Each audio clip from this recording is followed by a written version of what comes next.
just about to head into the gym and be coming across some interesting articles talking about how women are quitting their jobs at the highest rate ever seen. These are not women that are being fired. These are women that are quitting, especially when it comes to women in positions of leadership. And I'll put a couple of articles across showcasing that. Now, as more men opt out of working, especially in infrastructure, there's a lot of shortages, and there's going to be more shortages moving forward in America. And so as you see a lot less men in the workplace, it's going to push for a lot more women to fill these infrastructure jobs. For example, like in healthcare, I work in healthcare as a nurse. Over 90% of all nurses are women, and women are quitting in droves. If you look at the statistics, have been this way for quite some time, but it's exacerbated even now. Year one nurses, for people who go to school to become a nurse, I believe it's 25% of all nurses quit by year one. 40% of the remaining nurses quit by year three. For doctors, 50% of all doctors, including many surgeons nowadays, are women. 40% of them quit by year six, overwhelmingly related to pregnancy. And so I talked about this before, how the AMA was trying to solve this problem of, we're trying to push all these women into these positions of leadership. And it's because men are walking away from the system. And so things don't collapse. They shove women into these roles. But once these women become pregnant, they don't want to keep working, especially where women can become high earners in things like OnlyFans, because you have a lot of excess cash and I have a lot of simps that are offering up money. So you see a lot more of these women doing streaming jobs, like on YouTube or on Twitch or on Twitter or wherever, OnlyFans, etc. Because why would they take a job, where they actually have to work, when they can just show their body online and get tips?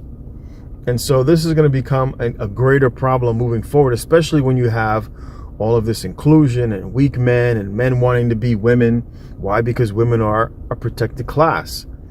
And so that's why you see especially a lot of these white men trying to be trans, because it's just a race to the bottom, because everybody wants to be protected and nobody wants to be responsible. And so as a result, this is what you see. You'll see the wealth gap grow even more, and you will own nothing and you will be happy because nobody wants to work, or at least nobody wants to be responsible, I should say. That goes both ways for both men and women, which is why you see women opting out of being responsible for their bodies, right? They'd rather go out and sleep around and then have abortion and birth control instead of regulating who they sleep with. And you see this with men as well. Men would rather the state be responsible than for them to take on the responsibility of women. And this is what you get in a very weak society. And we're going to see this moving forward. The shortages that I see as a healthcare worker, I work and I do travel nursing, and it's not getting better. And everybody knows that it's going to get worse, and the quality of care is going to go down in America.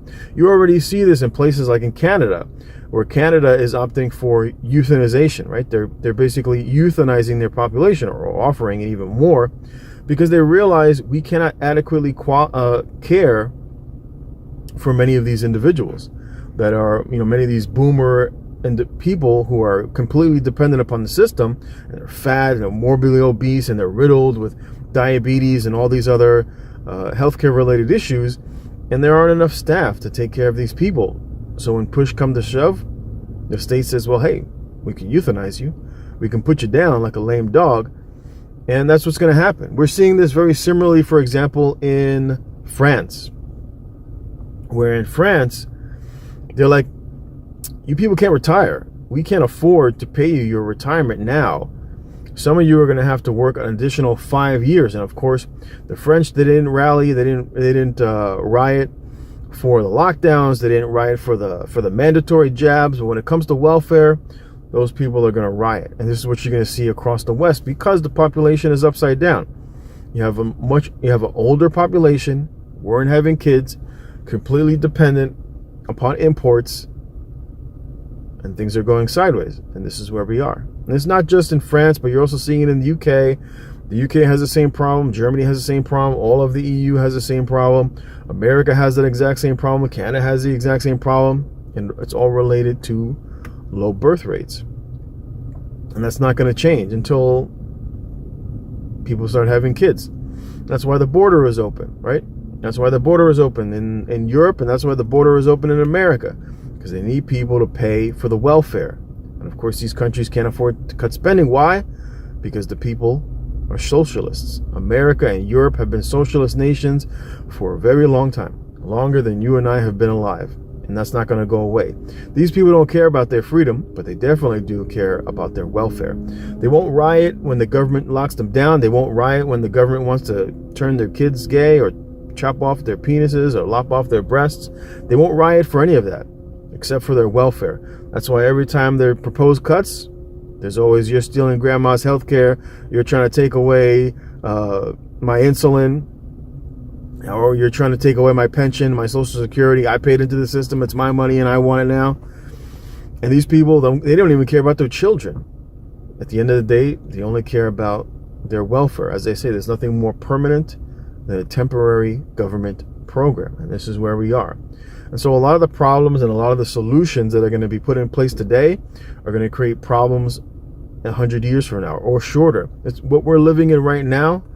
The problems that we have today were the solutions that were created yesterday, the solutions that were offered to us in the 1900s. And now we're seeing the collapse of a system because it wasn't designed to. It wasn't designed to last this long. It's only designed to benefit certain people. And those people won't be around, right? The people that were in the 1900s that created all these quote-unquote solutions, they're all dead. All those people are dead. And as a result, we're living in the end of a system. And a new one will come in. And it will not be one that is very friendly when it comes to freedom. That's why they're always constantly trying to take your ability of free speech, your Second Amendment, etc.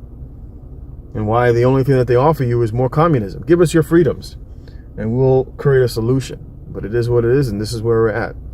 You got to do what your best you can to have a group of people that you can work with, have a skill, invest abroad, and when it's time to go, it's time to go. Or at the very least, have some farmland so that you can grow your own food, because things will get worse. It's overwhelmingly related to socialism. This is what you get. This is why people don't want to work. Like the Apostle Paul said, he who does not work does not eat. But when you can print money and you can give people, people can vote, and like in New York, where you had the nurses in New York that were on strike, and then what were they voting for? They were voting for more money. And this is what people do. People think that they can vote themselves more money, which you can, but you can't vote more people. You can't cannot print nurses. You can vote for more money. You can vote for the government to take resources from one group of people to another, but you can't print nurses. You can't print doctors. You can't print plumbers. You can't print police officers, firemen, etc. But you can print fake money. Anyway, I'm about to head into the gym. Thanks for watching. I know it's been a while. I've been pretty busy trying to get some real estate, buy some farmland, buy some real estate abroad. So it's been keeping me busy. And of course, working at the hospital is always keeping me busy. Anyway, I'm going to leave it here. Thanks for watching. I'll catch you next time.